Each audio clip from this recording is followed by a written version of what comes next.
हजुर के छ हजुर? एकदम ठिक छ हजुर। कस्तो काठ लागेको छु।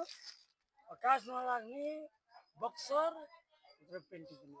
छ नि त यार, यस्तो राम्रो छ हेर्नु त यो पेन्टी हेर्नु त यी कास नलाग्ने एकदमै शीतल एकदमै राम्रो -5 डिग्रीसम्म हुने हजुर बाहिर जति गर्मी भए पनि भित्र चाहिँ शीतल चिसो बनाउने यस्तो राम्रो पेन्टी छ। यो छ एउटा हेर्नु त, यसमा 5-7 वटा कलर छ। यो गुच्चीको भयो होइन, ब्रान्डेड पेन्टी हो यो एकदमै राम्रो खालको। अनि अर्को यो छ हाम्रो हेर्नु त, यो एकदमै यो पनि एकदम सादामा एकदमै राम्रो एकदमै प्लेनमा कास नलाग्ने मजाले जति गर्मीमा पनि हुने। यसमा साइज पनि टन्नै छ, ठुल्ठुलो साइज छ, 100 केजीसम्मलाई हुन्छ तपाईँलाई त यही साइज भइहाल्छ। प्राइस एकदमै सस्तो छ हाम्रोमा, एकदमै यो होलसेल हो। यसमा एकदमै सस्तो छ, प्राइस चाहिँ तपाईँलाई एकदमै सस्तो छ। यो चाहिँ तपाईँले दर्जनै लानुभयो भने छुट्टै प्राइस पर्छ, एक पिस लानुभयो भने अलिकति बढी पर्न जान्छ। होइन यस्तो राम्रो सामान रहेछ, म दर्जनै लान्छु नि। ए हस्, दर्जनै लानुभयो भने त तपाईँलाई एकदमै सस्तो प्राइसमा पाउनुहुन्छ।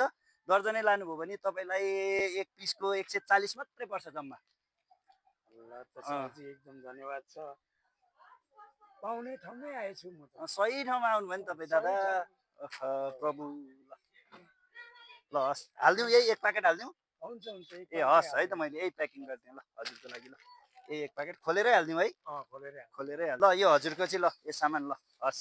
कति पैसा भयो अरे?